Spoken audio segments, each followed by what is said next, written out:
नमस्कार प्यारे विद्यार्थियों, कैसे हैं आप लोग? सब लोग कुशल मंगल से हैं? चलिए, हम लोग कूलम्ब्स लॉ तक पढ़े हुए थे और उससे रिलेटेड कुछ क्वेश्चंस किए थे। और उसमें जो हम लोग पढ़ रहे थे, जो चार्ज के बारे में पढ़ रहे थे, वो सारा पॉइंट चार्ज। कैसा चार्ज था? Point charge. तो अभी तक जो हमने चर्चा करी है वो पॉइंट चार्ज के बारे में करी है। जैसे ये Q1 और ये Q2, यानी कि एक पॉइंट पे Q1 है, दूसरे पॉइंट पे Q2 है। तो ऐसे चार्ज के बारे में हम लोगों ने पढ़ा है, Q1 Q2 by R square formula force का। ये सब हम लोग पॉइंट चार्ज के बारे में पढ़े हैं। अब हम थोड़ा सा चर्चा करेंगे डिस्ट्रीब्यूटेड चार्ज के बारे में, ठीक है? डिस्ट्रीब्यूटेड चार्ज, इसको बोलते हैं वितरित आवेश। भाई साहब, ये डिस्ट्रीब्यूटेड चार्ज क्या है? जब चार्ज एक पॉइंट पे ना हो, बहुत सारे पॉइंट पे हो, ठीक है, तो इसे हम लोग बोलते हैं डिस्ट्रीब्यूटेड चार्ज, ठीक है? जैसे मान लीजिए कि हम बोले हमारे पास एक रॉड है, थीन रॉड। थीन मतलब पतला, बहुत पतला है, मतलब इसका मोटाई नेग्लिजिबल है, लगभग 0 के बराबर। और इस पे हम चार्ज दे दिए तो पूरे रॉड पे चार्ज चला गया। तो जो पूरे रॉड पे चार्ज गया, तो ये पूरे रॉड पे एक पॉइंट तो पूरे रॉड को नहीं बोल सकते हैं। ये रॉड एक पॉइंट तो नहीं है, मतलब जो यहाँ पे चार्ज है वो एक पॉइंट पे नहीं है, मतलब ये पॉइंट चार्ज तो नहीं है। अच्छा, मान लीजिए कि एक सरफेस है, जैसे यही सरफेस है, और इस पूरे सरफेस पे चार्ज दे दिया, इस तरह से चार्ज आ गया पूरे सरफेस पे, तो ये भी तो सर पॉइंट चार्ज नहीं है, क्योंकि ये किसी एक पॉइंट पे थोड़ी ना है कि इसको हम पॉइंट चार्ज बोलेंगे। तो इन्हें हम डिस्ट्रीब्यूटेड चार्ज बोलते हैं। इन्हें क्या बोलते हैं? Distributed charge. तो वैसे चार्ज जो बहुत सारे पॉइंट पे, एक पॉइंट पे नहीं हो, किसी एक बॉडी पे हो, है ना, किसी पर्टिकुलर बॉडी पे हो, तो इसे हम लोग बोलते हैं डिस्ट्रीब्यूटेड चार्ज। क्लियर है?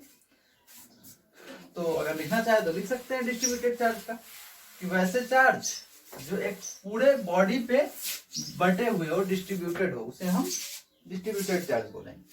अब हम लोग ये जो चार्ज डिस्ट्रीब्यूशन होता है, ठीक है, किस तरह से चार्ज डिस्ट्रीब्यूशन होता है, वो है चार्ज डिस्ट्रीब्यूशन का जो तरीका है, वो 3 तरह से हम लोग चार्ज को डिस्ट्रीब्यूट कर सकते हैं। चार्ज डिस्ट्रीब्यूशन, ठीक है, आवेश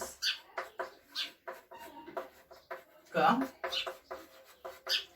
वितरण। और ये 3 है, क्या क्या है? एक को बोलते हैं लीनियर चार्ज डिस्ट्रीब्यूशन, ठीक है, लीनियर चार्ज डिस्ट्रीब्यूशन, ठीक। दूसरे को बोलते हैं सरफेस चार्ज डिस्ट्रीब्यूशन, ठीक है। और तीसरा होता है वॉल्यूम चार्ज डिस्ट्रीब्यूशन, ठीक है। Linear charge distribution, surface charge distribution and volume charge distribution. Linear charge distribution का हिंदी हो जाएगा रेखीय आवेश वितरण, इसको बोलेंगे समतलीय आवेश वितरण या फिर सतहीय आवेश वितरण, इसको बोलेंगे आयतन आवेश वितरण। क्लियर है?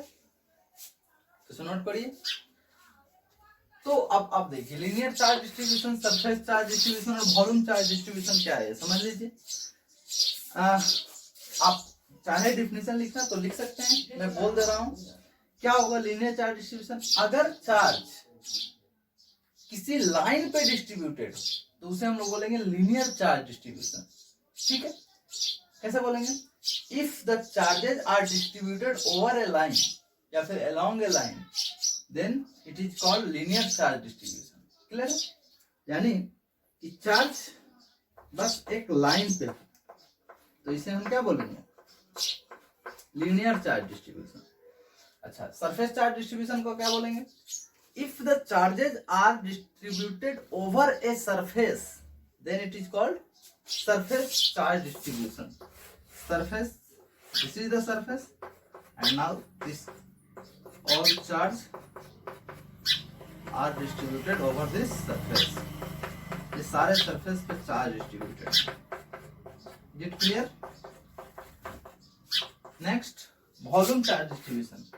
अगर चार्ज पूरे वॉल्यूम में डिस्ट्रीब्यूटेड हो, ठीक है, if charges are distributed throughout the volume then it is called volume charge distribution. अगर आवेश पूरे आयतन में वितरित हो तो इसे हम लोग आयतन आवेश वितरण करते हैं.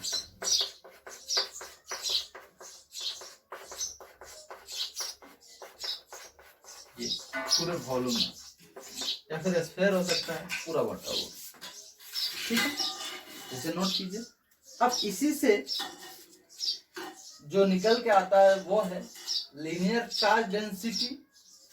यहाँ पे हो जाएगा सरफेस चार्ज डेंसिटी और वॉल्यूम चार्ज डेंसिटी. चलिए समझते हैं क्या है linear charge density, surface charge density and volume charge density. आइए इसको आप नोट करेंगे डिफिनीशन, और आगे हम लोग पहले देखेंगे लीनियर चार्ज डेंसिटी. ठीक है, इसको बोलते हैं लैम्डा, रेखीय आवेश घनत्व.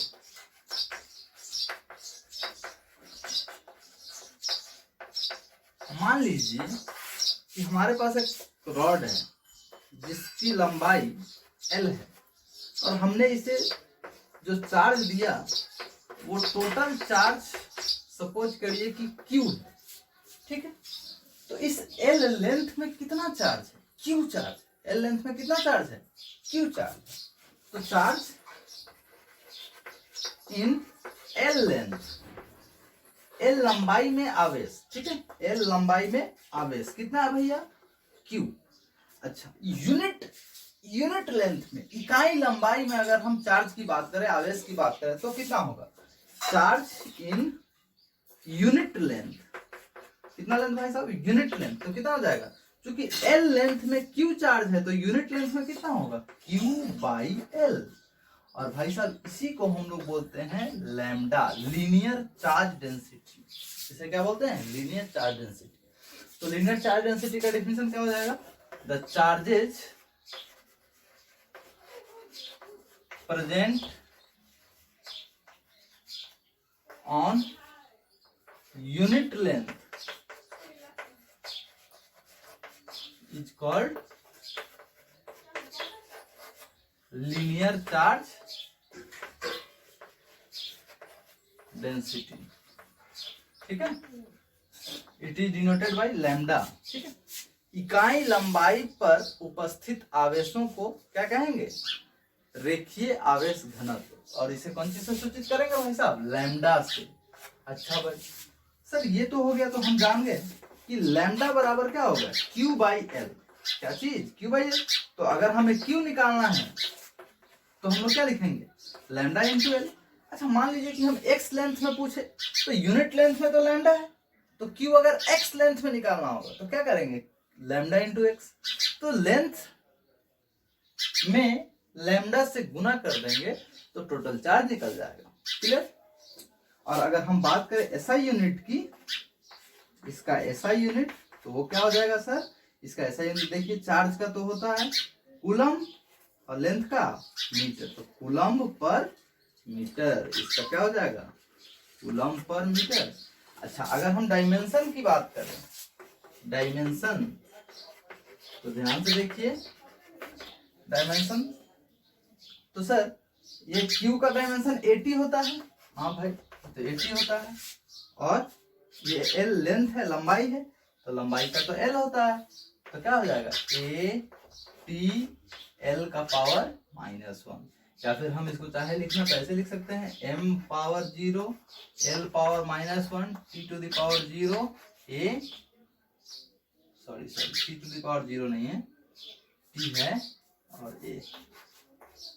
ठीक है, ये तो ये नोट करिए, ये हो गया लीनियर चार्ज डेंसिटी। अब हम लोग लिखेंगे सरफेस चार्ज डेंसिटी, ठीक है, सरफेस चार्ज डेंसिटी, इसका हिंदी हो जाएगा पृष्ठीय आवेश घनत्व, और इसे हम लोग सूचित करते हैं सिग्मा से, ऐसे सिग्मा से। और ये क्या हो जाएगा सर, अब ध्यान से देखिए, मान लीजिए कि हमारे पास एक सरफेस है, ये सरफेस है और इस पूरे पे चार्ज है, ठीक है, और मान लीजिए कि इसका जो सरफेस एरिया है, ठीक है, सरफेस एरिया वो ए है, सरफेस एरिया कितना है ए, तो चार्ज प्रेजेंट, फिर से लिख लेते हैं, मान लीजिए कि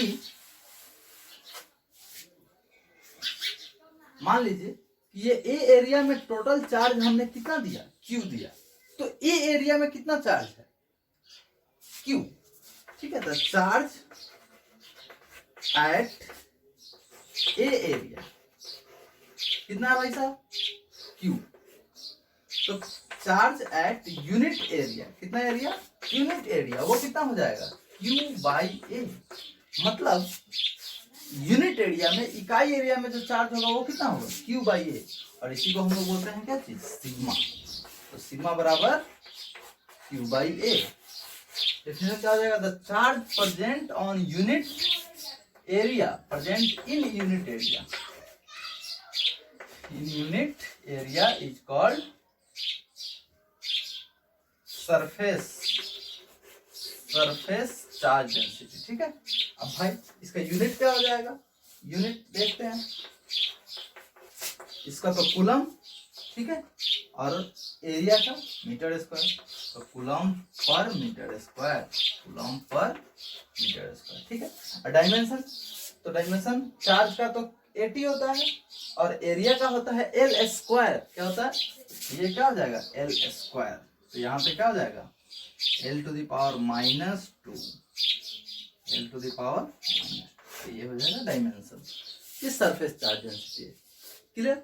अब वैसे चाहे तो आप खुद से भी लिख सकते हैं वॉल्यूम चार्ज डेंसिटी का, क्या हो जाएगा, charge present in unit volume, ठीक है, इकाई आयतन में, ये क्या है, इकाई पृष्ठीय क्षेत्रफल पर उपस्थित आवेश को क्या कहेंगे, पृष्ठीय आवेश घनत्व, ठीक है, तो इसका लिख लीजिए वो भी वॉल्यूम चार्ज डेंसिटी, तो वॉल्यूम चार्ज डेंसिटी, आयतन आवेश घनत्व। तो भाई साहब इसके लिए हमें पहले वॉल्यूम बनाना पड़ेगा, आइए वॉल्यूम बनाते हैं और इसे डिनोट करते हैं हम लोग रो से, इस तरह रो से, ठीक है। तो जैसे मान लीजिए कि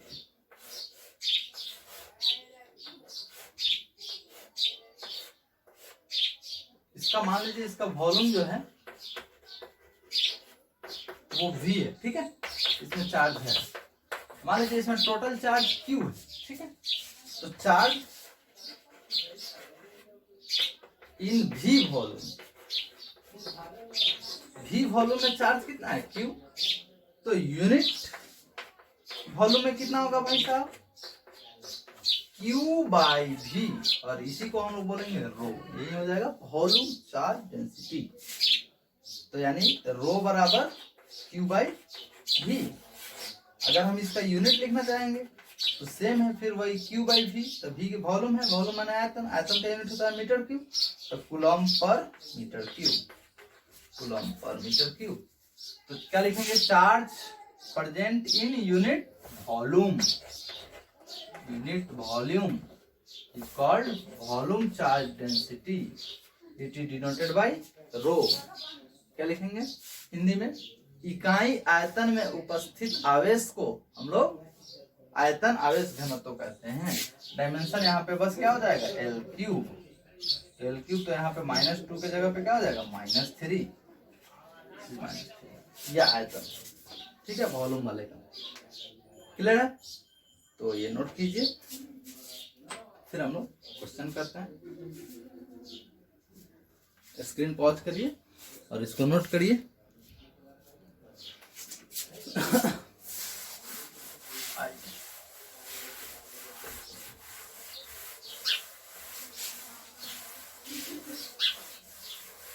ये आगे भी जरूरत पड़ेगा हम लोग का डिस्ट्रीब्यूटेड चार्ज समझ में आना चाहिए आपको। चलिए एक क्वेश्चन करते हैं। मान लीजिए कि एक थिन रॉड है, ठीक है, रॉड, इसका अब आप बताइए इसमें लीनियर चार्ज डेंसिटी लिखें या फिर सरफेस चार्ज डेंसिटी या फिर वॉल्यूम चार्ज डेंसिटी। ये लेंथ, ये मोटाई नहीं है, इसमें नेग्लिजिबल है ये, ठीक है। वो चूंकि फिगर बनाना है तो इसलिए मोटा दिख रहा है, वो बहुत पतला है। तो ये सिर्फ इसी पे चार्ज डिस्ट्रीब्यूटेड है, तो हम लोग मान ले रहे हैं कि इस पे चार्ज जो है वो लैम्डा कूलम पर मीटर है। ये एल लेंथ है, ठीक है इसका। और यहां से ए दूरी पर, ठीक है, ए दूरी पर एक चार्ज क्यू रखा हुआ है। तो आपसे बोल रहा है कि फाइंड फोर्स ऑन क्यू। ध्यान रखिएगा, सेम क्वेश्चन इलेक्ट्रिक फील्ड में हम करवाएंगे, वहां पे इलेक्ट्रिक फील्ड कैलकुलेट करवाएंगे, इसलिए अच्छे से सीख लीजिए, ठीक है। तो यार एक बात बताइए, यहाँ पे जो फोर्स है, ये जो लैम्डा चार्ज है, लैम्डा कूलम पर मीटर इसका चार्ज डेंसिटी है, तो टोटल चार्ज कितना हो जाएगा, लैम्डा इंटू एल, ठीक है, लैम्डा इंटू एल इसका टोटल चार्ज हो जाएगा। तो इसका फोर्स कैसे लिखेंगे, इसमें आर किसको ले, ये तो जो चार्ज है वो सारा का सारा यहाँ से यहाँ तक बटा हुआ है। यहाँ वाले चार्ज का दूरी देखें तो ये ए है। जैसे जैसे आगे इधर बढ़ते जाएंगे, क्या इस चार्ज से इस वाले चार्ज का डिस्टेंस चेंज होते रह रहा है। तो ऐसे में हम लोग इसको डायरेक्ट कूलम्स लॉ से नहीं कर सकते, इसके लिए हमें इंटीग्रेशन लगाना पड़ेगा। कैसे इंटीग्रेशन लगाएंगे, मान लीजिए कि इसमें हम एक छोटा सा चार्ज है, ठीक है, मान लीजिए ये Q है, तो Q से x डिस्टेंस पे जाके, ठीक है, x डिस्टेंस पे जाके एक dx जो कि बहुत छोटा है, ये लेंथ बहुत छोटा है। अब ये जो लेंथ में, इस लेंथ में जो चार्ज होगा dx लेंथ में, ठीक है, उस dx लेंथ का जो चार्ज होगा, क्या उसे हम पॉइंट चार्ज मान सकते हैं? बिल्कुल मान सकते हैं। ये भी पॉइंट चार्ज और dx लेंथ यहाँ पे जो चार्ज होगा उसको भी हम पॉइंट चार्ज मान सकते हैं। अब दो पॉइंट चार्ज के बीच का डिस्टेंस x है, तो हमें फोर्स भी लिखना आ जाएगा। तो हम क्या लिखेंगे, पहले यहाँ पे लिख लेंगे, let us take an element dx at a distance x from q, ठीक है, q से x दूरी पर एक अवयव dx लें। इसका हिंदी हो जाएगा, माना कि q आवेश से x दूरी पर हम एक अवयव dx लेते हैं, ठीक है। तो अब यहाँ पे हम लिखे charge on dx, charge on dx पर आवेश। अब बताइए लेंथ कितना है इसका dx, और इसका चार्ज डेंसिटी कितना है लैम्डा। तो अभी हम लोग पढ़े हैं q बराबर लैम्डा इंटू एल, तो लैम्डा इंटू लेंथ कितना है dx। हाँ भाई, तो फोर्स बिटवीन, इसको dq बोल देते हैं, ठीक है, force between dq and q बराबर df मान लेते हैं, ठीक है। तो df बराबर क्या हो जाएगा भाई, बोलिए तो k q1 q2 by r square. तो k q1 कितना है q, q2 कितना है lambda dx, lambda dx by r, r कितना है x स्क्वायर। ये तो df आया, लेकिन हमको तो f चाहिए। तो भाई साहब क्या करें, f निकालने के लिए, df से f निकालने के लिए सांप लगा दीजिए, इंटीग्रेट कर दीजिए। तो दोनों तरफ इंटीग्रेट करेंगे और इधर हो जाएगा k q, देखिए k q लैम्डा कांस्टेंट है, तो इसको बाहर कर लेते हैं, integration dx by x square. अब ये है कि x का लिमिट कहां से कहां तक लगाएं, ठीक है। तो x ध्यान से देखिए, यहां पर x आप कहां से कहां तक माने, यहां से यहां तक, तो यहां से यहां तक x का वैल्यू कितना है a, ठीक है। और ये l है, तो x कहां से कहां तक जा सकता है, a से l तक। शुरू कहां से होगा, a से, और जाएगा कहां से, a प्लस l तक खत्म होगा, क्योंकि ये लेंथ l है और a पहले है। तो कहां से कहां तक, a से a प्लस l। तो x का लिमिट कहां से, a से a प्लस l। भाई साहब जब a पर थे शुरू में जस्ट यहाँ पे, तो कोई चार्ज नहीं है, तो फोर्स तो जीरो ही होगा। तो फोर्स कितना, जीरो। और फाइनली हम फोर्स ले रहे हैं f। तो df का इंटीग्रेशन f कहां से कहां तक, जीरो से f, k q lambda integration, इसको लिख देते हैं x to the power -2 dx, limit a से a प्लस l तक। अच्छा भाई साहब, तो इसका क्या हो जाएगा, f माइनस जीरो बराबर k q लैम्डा x का पावर, फॉर्मूला आपको बता चुके हैं, x का पावर n होता है, तो क्या लिखते हैं, x to the power n plus 1 by n plus 1। तो n का वैल्यू कितना है, -2 plus 1 by -2 plus 1, limit a से a plus l। f minus zero f बराबर k q लैम्डा x का पावर -1 बाई -1। तो क्या हो जाएगा, a से a प्लस l। अब क्या लिखेंगे, f बराबर माइनस, इस -1 को बाहर ले लें, तो minus k q lambda x का पावर -1 है, यानी कि 1/x, लिमिट a से a प्लस l। अब लिमिट डाल देते हैं, f बराबर माइनस k q लैम्डा, अब x के जगह पे a प्लस l रखेंगे, तो क्या लिखेंगे, 1/a plus l minus 1/a, इसके जगह पे a। अब इस माइनस को अगर अंदर भेज दे तो क्या हो जाएगा, f बराबर k q lambda 1/a minus 1/a।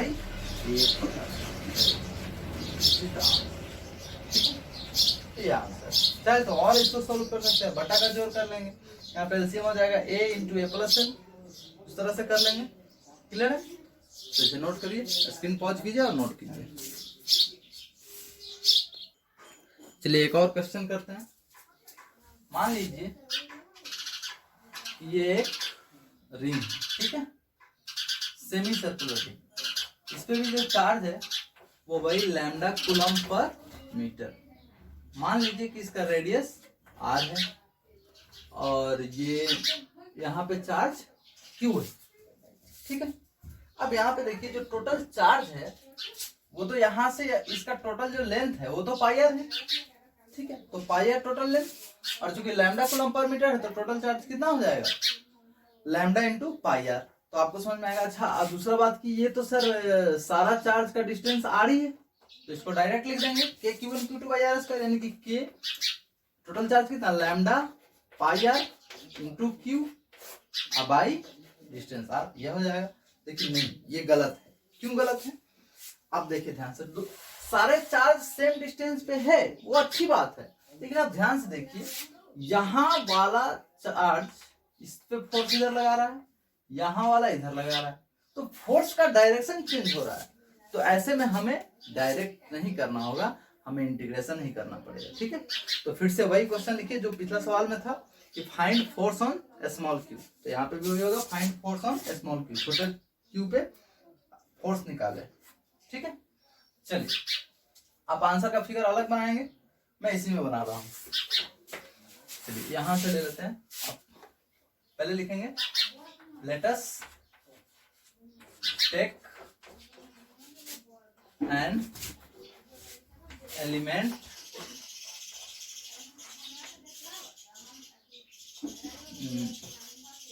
आप ध्यान से देखिए, इधर देखिए, पहले समझ लेते हैं। आपको बता चुके हैं 11th में पढ़ाया गया है कि जब ऐसा रिंग हो, रिंग के लिए हम लोग क्या करते हैं, थीटा पे जाके डी थीटा लेते हैं, थीटा पे जाके क्या लेते हैं, डी थीटा, क्योंकि रेडियस r है, तो ये वाला डिस्टेंस कितना आता है आर डी थीटा। क्यों? क्योंकि हम जानते हैं ये ऐसे बने तो इसको हम लोग बोलते हैं आर्क, चाप, और ये होता है थीटा। तो हम लोग क्या लिखते हैं, ये आर, तो हम लोग क्या लिखते हैं, थीटा बराबर आर्क अपॉन रेडियस। तो आर्क बराबर क्या हो जाएगा, थीटा इंटू रेडियस। तो ये तो आर्क ही ना है सर, ये आर्क है। तो आर्क यानी कि are d theta, sorry arc यानी कि ये है, और आर्क कैसे लिखते हैं, थीटा इंटू रेडियस। तो थीटा तो यहाँ पे डी थीटा है और रेडियस इसका कितना है आर। क्लियर? इसलिए हम लोग ऐसा लिख पाए। तो क्या लेंगे, let us take an element r d theta, ठीक है, एक अवयव हम आर डी थीटा लेते हैं। इसके अंदर क्या हो जाएगा, माना कि हम एक अवयव आर डी थीटा लेते हैं। तो अगर हम बात करेंगे charge on r d theta, तो वो कितना होगा, lambda into r d theta. अच्छा, यहां पे क्यू है तो force on q due to lambda r d theta बराबर हम मानते हैं डीएफ। क्या मानते हैं, डीएफ। तो डीएफ बराबर कितना हो जाएगा सर, तो डीएफ बराबर होगा, यहां से देखिए के Q1 तो Q है, Q2 है lambda r d theta by कितना डिस्टेंस पे है, आर डिस्टेंस पे, तो आर स्क्वायर। ठीक है, ये हुआ। अब थोड़ा सा इसमें और एक बात है, आप ध्यान से देखिए कि ये Q है और चूंकि वो भी पॉजिटिव है, ये भी चार्ज पॉजिटिव है, तो ये फोर्स किधर लगाएगा, इधर की तरफ लगाएगा। ठीक है, अब इस फोर्स का ध्यान से देखें तो दो कंपोनेंट होगा। अगर ये एंगल थीटा है, ठीक है, तो आप ध्यान से देखिए ये भी एंगल कितना होगा, थीटा। तो इस ये आपका फोर्स जो लग रहा है वो डीएफ लग रहा है। इस छोटा वाला एलिमेंट के चलते जो फोर्स है वो क्या है, डीएफ। तो आप ध्यान से देखिए कि डीएफ का दो कंपोनेंट यहाँ पे आपको दिखेगा।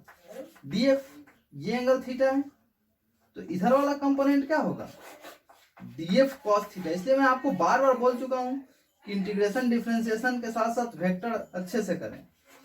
डीएफ साइन थीटा इधर, अब तो ये डीएफ है लेकिन हमें तो एफ चाहिए। तो आप ध्यान से देखिए, अगर हम इधर मान लीजिए कि इसको एक्स के अलोंग ले लेते हैं, तो फोर्स अलोंग एक्स एक्सिस, ठीक है। आप ध्यान से देखिए ना, एक्स एक्सिस हम इसको ले रहे हैं, हम इसको एक्स ले रहे हैं, इसको वाई ले रहे हैं। तो एक्स एक्सिस के अलोंग जो है वो क्या हो जाएगा, इंटीग्रेशन इधर क्या है, डीएफ कॉस थीटा। तो डीएफ कॉस थीटा, और लिमिट देखिए कहां से कहां तक। भाई साहब यहाँ पे एंगल कितना है, 0, और यहाँ पे एंगल कितना है, ऐसे घूम के आइए, थीटा यहाँ पे कितना हो जाएगा, 0, और ये घूम के आइएगा तो थीटा यहाँ पे कितना हो जाएगा, 180 डिग्री। 180 डिग्री, और 180 डिग्री को पाई भी बोलते हैं। तो हम लोग चाहे तो एंगल कहां से ले लेंगे, 0 से पाई। तो डीएफ का वैल्यू डालिए, कितना, के क्यू लैम्डा, हाँ ठीक है, lambda r d theta by, एक सेकेंड,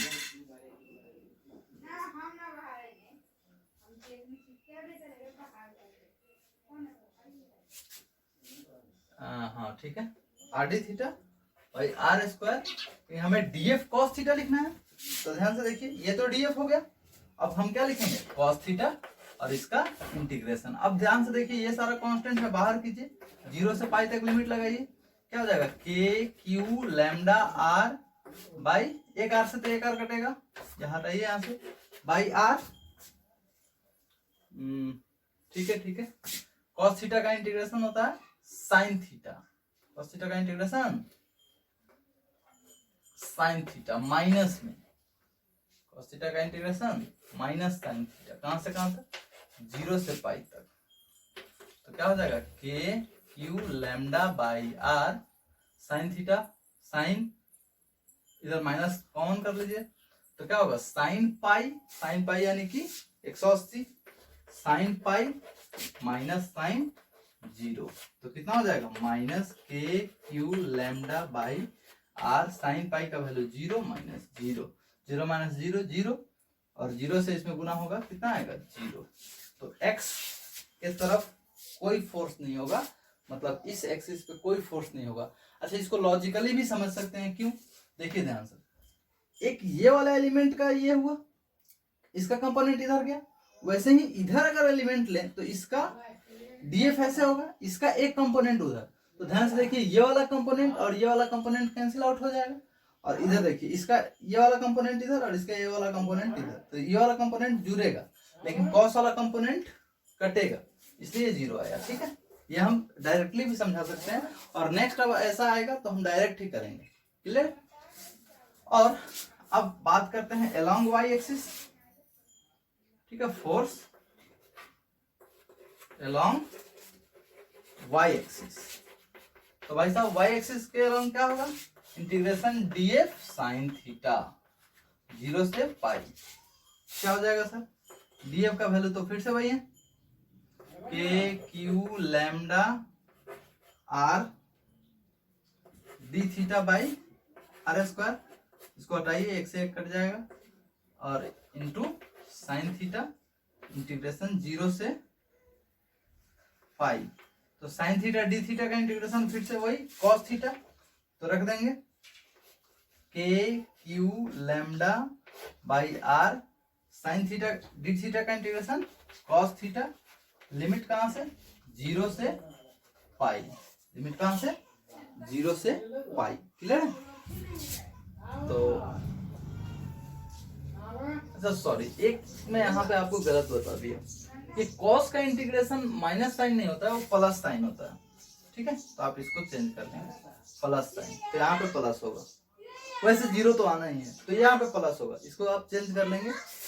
अच्छा, फोर्स अलोंग वाई एक्सिस, इसमें डीएफ साइन थीटा, तो साइन थीटा का जो इंटीग्रेशन होता है वो होता है माइनस कॉस थीटा। ठीक है, मैं आपको वो बाई मिस्टेक लिख दिया, तो कॉस थीटा माइनस में आ गया, तो माइनस को बाहर करते हैं, तो कितना आ जाएगा, माइनस के Q lambda by r, cos theta को रखेंगे कॉस, लिमिट रखेंगे पाई, माइनस कॉस जीरो, तो cos pi minus cos zero, यानी कि इधर माइनस के Q lambda by r cos pi, cos 180 minus one, और cos zero one, minus one, यानी कि माइनस टू, और माइनस से माइनस में गुना होगा प्लस हो जाएगा, तो कितना आएगा, के ये two k Q lambda by r, this is the force. और नेट फोर्स भी यही होगा, क्योंकि वो तो कैंसिल आउट ही हो गया है, इसलिए नेट फोर्स इधर होगा, और वो किधर की तरफ होगा, नीचे की तरफ, यानी इस वाले चार्ज पे फोर्स किधर लगेगा, नीचे की तरफ फोर्स। कितना लगेगा, two k Q lambda by r. Clear है? तो इसे नोट कीजिए। चलिए इसमें और किस किस टाइप के सवाल को जोड़ा जाता है वो देखते हैं। इसमें एक पेंडुलम वाले सवाल को भी जोड़ते हैं, कैसे जोड़ते हैं वो देखिए ध्यान से। जैसे मान लीजिए ऐसे दे दिया, मान लीजिए कि पेंडुलम एक हम यहाँ पे एक स्ट्रिंग में, एक धागे में एक बॉब लगा के एक पेंडुलम को हम ऐसे लटका दिए। मान लीजिए इस पे इसका मास m था और चार्ज q था। ठीक है, और सेम यहीं पे इसी पॉइंट पे एक और धागे में एक और पेंडुलम हम लटका दिए, यहीं पे उस पे भी चार्ज q रखे और मास m रखे। तो सोचिए दोनों में सेम चार्ज है तो दोनों में रिपल्सन होगा। एक और यहाँ पे लटकाएंगे तो वो क्या करेगा, दोनों एक दूसरे को रिपेल करेगा, धक्का देगा, तो ये यहाँ से भागेगा, इधर जाएगा और ये इधर जाएगा। चार्ज इस पे q है, इस पे भी q है, इसका मास मान लीजिए m है और इसका भी मास m है। अच्छा, तो सब कुछ सेम है, तो जितना ये इधर भागेगा उतना ही ये भी इधर भागेगा, ये थीटा और ये भी थीटा। अब देखिए क्या क्या यहाँ पे फोर्स लगेगा। इधर मान लीजिए कि पेंडुलम का लेंथ L था, पेंडुलम का लेंथ L था, तो इस पे ये वाला चार्ज एक इस इधर की तरफ इलेक्ट्रिक फोर्स लगाएगा, इलेक्ट्रोस्टैटिक फोर्स, जो कितना होगा, यहाँ से यहाँ का डिस्टेंस ध्यान से देखिए, ये डिस्टेंस r मान लेते हैं, तो इधर जो फोर्स लगेगा वो कितना लगेगा, K Q1, मान लो ये चार्ज सपोज करिए Q1 है और ये Q2 था, सेम भी ले सकते हैं, कोई दिक्कत नहीं है, अलग भी हो सकता है, Q1 Q2 by r square. अच्छा, और नीचे इसका मास चूंकि m है तो नीचे क्या लगेगा mg, और चूंकि स्ट्रिंग है तो इसमें क्या लगता है, टेंशन। अब ध्यान से देखिए, ये वाला एंगल ये Q2 है, ये वाला ये थीटा, तो ये दोनों लाइन पैरेलल है, तो ये थीटा तो ये भी कितना थीटा, तो इसका ये वाला इधर वाला कंपोनेंट कितना होगा, t cos थीटा, और इधर क्या होगा, t sin थीटा। क्लियर? तो ध्यान से देखिए, t इधर फोर्स कितना लगेगा, mg, सब t cos थीटा बराबर mg, t cos थीटा बराबर mg। अच्छा, इधर t sin theta equals to इतना, ठीक है। अच्छा, इसमें r कितना होगा वो देख लेते हैं, ध्यान से देखिए, ये लेंथ कितना है l, ये लेंथ कितना है l, तो ये वाला कंपोनेंट l cos थीटा और इसका ये वाला कंपोनेंट l sin थीटा, यानी कि यहां से यहां तक कितना है l sin थीटा और ये भी कितना है l sin थीटा, तो टोटल कितना होगा 12 sin थीटा, यानी कि r का वैल्यू कितना है 12 sin थीटा। तो क्या होगा, K Q1 Q2 by 12 sin theta square, यानी कि K Q1 Q2 by 4L square sine square theta. अच्छा, आप ये फॉर्मूला की तरह नहीं रटेंगे, आप इस तरह से प्रोसेस की तरह याद रखेंगे, क्योंकि क्वेश्चन पूछा जाएगा तो उसमें क्या डेटा रहेगा वो डिपेंड करेगा डेटा पे, तो आप इसको इस तरह से एक प्रोसेस की तरह याद रखेंगे। तो t cos थीटा बराबर mg, और क्या लिखेंगे,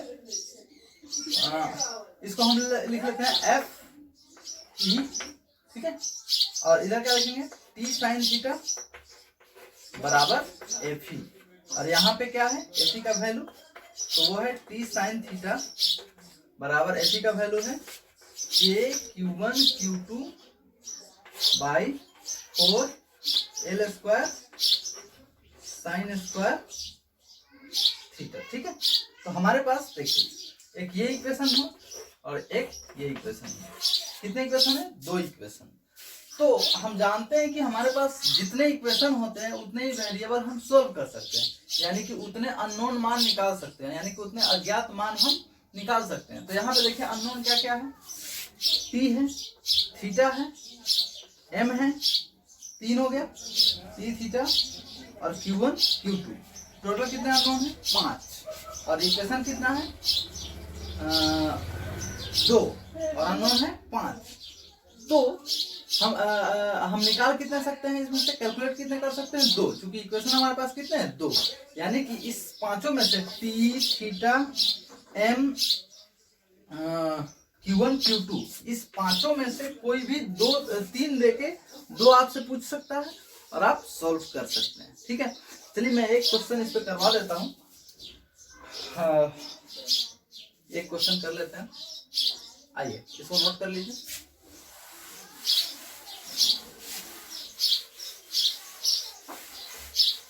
मान लीजिए एक ये पेंडुलम है, सपोज करिए कि इसका लेंथ नहीं दिया हुआ है, इसका मास 1 kg है, मास कितना है 1 kg है, या फिर लेंथ भी ले लीजिए 1 मीटर, ये भी 1 मीटर, ये एंगल 30 डिग्री और ये भी एंगल 30 डिग्री, ठीक है 30 डिग्री, और ये भी एंगल 30 डिग्री, ये 1 kg 1 kg, ठीक है। इस पे चार्ज मान लीजिए Q1 है, इस पे Q2 है, आपसे पूछा वही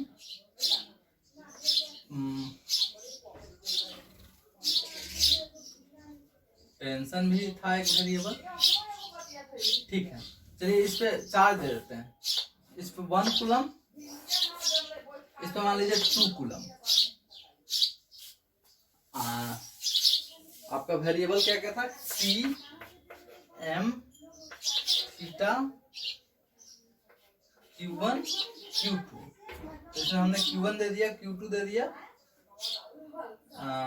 थीटा भी दे दिया, बस क्या नहीं दिया टी, तो टी तो निकाल ही सकते हैं। एक और चीज इसमें से मैं हटा रहा हूँ, एम हटा दीजिए, m नहीं दिया हुआ, ठीक है। इसका मास m है और इसका भी मास m है। तो आपसे बोल रहा है कि t निकालिए और m निकालिए, ठीक है। आप क्वेश्चन लिखिए और आंसर का फिगर अलग बनाएंगे। चलिए मेरे साथ साथ देखिए, अब ध्यान से देखिए, ये 1 है तो ये वाला r है, तो ये 1 sin थीटा और ये भी 1 sin थीटा। तो पहले r का वैल्यू कितना हो जाएगा, 2 इंटू 2l sin थीटा था, l का वैल्यू कितना है 1 और sin कितना 30 डिग्री। तो 2 इंटू 1 sin 30 का वैल्यू 1/2, 2 से 2 कैंसिल आउट, यानी कि 1 मीटर। r का वैल्यू तो 1 मीटर आ गया। अब इधर जो फोर्स लग रहा है वो निकाल लेते हैं, के Q1 Q2 by r square. के Q1 1, Q2 कितना है 2 बाई आर स्क्वायर यानी कि 1 स्क्वायर, यानी कि 2K। इधर फोर्स लगा 2K और इधर फोर्स लगा mg, और ये तो T है, ये भी थीटा, तो ये कितना हो जाएगा T cos theta, T cos 30 degree, और ये कितना T sin 30 डिग्री। तो ध्यान से देखिए, T cos 30 बराबर mg, m तो पता नहीं है, g भी नहीं पता है, तो T cos 30 का वैल्यू √3/2 mg, m इंटू जी का वैल्यू 10 ले लेते हैं, तो ये हो गया इक्वेशन 1 मान लेते हैं।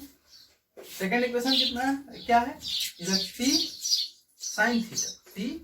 sin थीटा बराबर 2K, बराबर कितना है 2K, sin 30, sin थीटा कितना है 30 डिग्री, तो T इंटू sin 30 का वैल्यू कितना 1/2 बराबर 2K, तो T बराबर कितना हो जाएगा 4K, ठीक। तो T का वैल्यू हमें निकल गया, T का वैल्यू कितना है 4K, चाहे तो वैल्यू रख सकते हैं, 4 इंटू K का वैल्यू 9 इंटू 10⁹9, यानी कि 4 9 36 न्यूटन, ये T निकल गया। अच्छा, चूंकि T टेंशन फोर्स है इसलिए न्यूटन।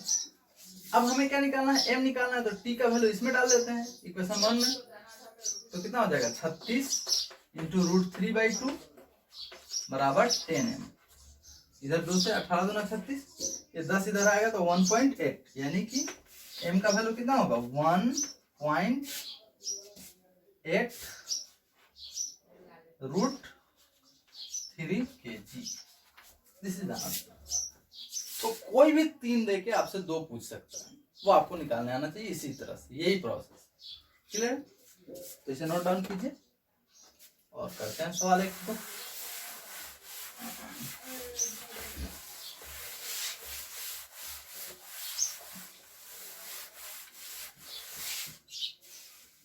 आइए, एक सिंपल सवाल,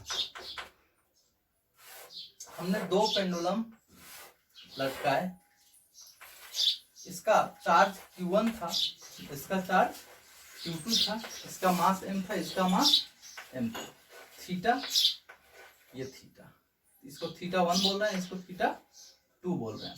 ऑप्शन बोल रहा है कि बताइए क्या थीटा 1 बराबर थीटा 2 होगा, क्या थीटा 1 ग्रेटर देन थीटा 2 होगा, क्या थीटा 1 लेस देन थीटा 2 होगा, क्या कुछ भी नहीं होगा, या फिर आंसर डेटा इनकम्प्लीट, मतलब जो दिया गया डाटा है वो अधूरा है ना, आपसे पूछा जा रहा है।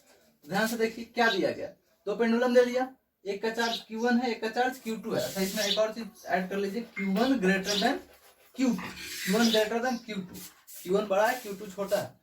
तो आपसे पूछ रहा है कि इसमें से कौन सा ऑप्शन सही होगा। आप चाहे तो क्वेश्चन लिख सकते हैं, चूज द करेक्ट ऑप्शन, सही ऑप्शन चुने, ठीक है। चलिए, तो आप स्क्रीन पॉज करके पहले खुद से सोचे कि कौन सा आंसर होगा, फिर सुने आंसर। देखिए ध्यान से देखिए, अगर मैं बात करूं दोनों चार्ज पे, तो एक रिपल्सिव फोर्स लगेगा, ये वाला चार्ज इस पे इधर लगाएगा, ये वाला चार्ज इधर लगाएगा। याद करिए, आपको मैं बता चुका हूं, कूलम्ब्स लॉ हम लोग पढ़ चुके हैं, उसमें क्या था force K Q1 Q2 by r square. Q1 Q2 कौन बड़ा है कौन छोटा है इस बात से मतलब नहीं होता है, दोनों सेम फोर्स लगाते हैं। तो इधर फोर्स अगर F लग रहा है तो इधर भी फोर्स क्या लग रहा है F, मास m है तो इधर फोर्स लगेगा mg और इधर फोर्स लगेगा mg। तो ध्यान से देखिए, ये mg, ये f इसको इधर खींच रहा है और ये f इसको इधर खींच रहा है। इसका मतलब इस दोनों, ये वाला f इस बॉल को जितना इधर खींचेगा उतना ही ये भी इधर खींचेगा। अच्छा, तो ये f तो सेम सेम खींचा। अब mg के बारे में देखते हैं, तो जितना mg इसको नीचे खींच रहा है उतना ही mg इसको भी खींच रहा है। मतलब इधर तो सेम खींचा हुआ और इधर भी सेम खींचा हुआ, यानी कि जितना ये इधर जाएगा उतना ही ये इधर जाएगा, यानी कि ये थीटा ये भी थीटा, यानी कि दोनों बराबर। आंसर ये। क्लियर? तो इसे नोट करिए। फिर एक और सवाल करते हैं। मान लीजिए ऐसा, ये m1 ये m2, ये q1 ये q2, q1 greater than q2, m1 less than m2।